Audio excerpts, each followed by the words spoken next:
Regina's #1 news and information station. News Talk 980. CJME, a local radio station. Major news begins right now.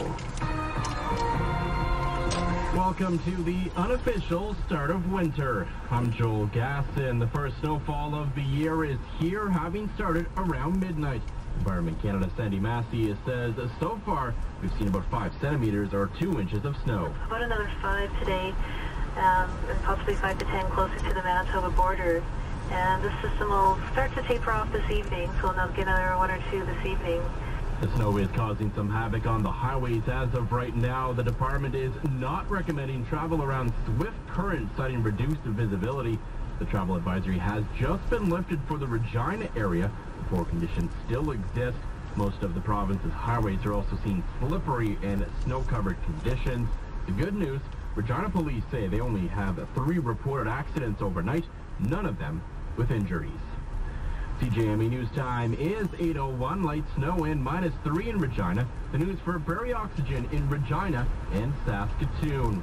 Now it's breaking news in the Greece debt saga. The government says Prime Minister George Papandreou will announce his resignation after the makeup of the country's new government is decided.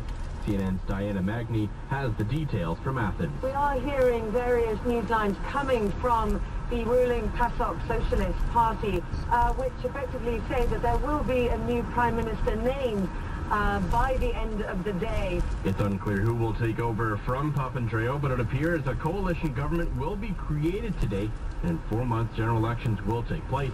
How that shakes out is anyone's guess. What's also as unclear is how the markets will react. As we prepare to vote tomorrow, the leaders are doing much of the same today.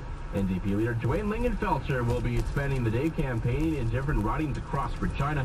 Lingenfelter had no comment on a complaint filed against the Sask Party ad, but he says he isn't affected by any of the negative ads. The people are now chuckling a bit about the very negative ads the Sask Party's running against me, because they say, well, you're not such a bad guy after all, you. And so the thing is to be out there, be positive, and sell the platform. Premier Brad Wall went to his home riding of Swift Current yesterday afternoon and will remain there for the election tomorrow night. Before that, he spoke in Moose Jaw North. So it's an open fact that Brad Wall is a certified minor league football coach. But just how good of a teacher is he?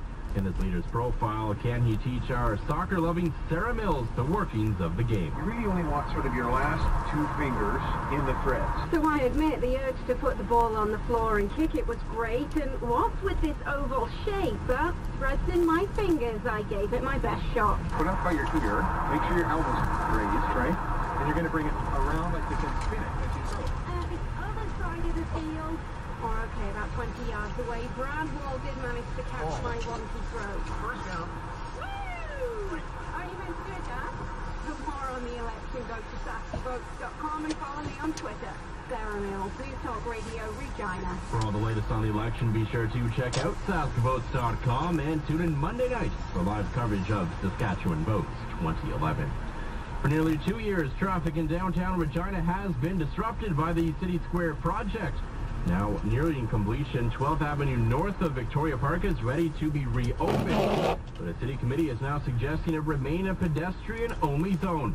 John Hopkins, CEO of the Regina and District Chamber of Commerce, says that has upset some chamber members. Well, I think the issues for us is we were told all along, be patient, the road will be open. And now it doesn't look like it's going to be open at least till June, and perhaps even further, maybe never. A survey by the chamber finds that some of the members suspect that keeping the road closed may have been the intention all along. City Council will vote on Tuesday whether or not to keep it closed.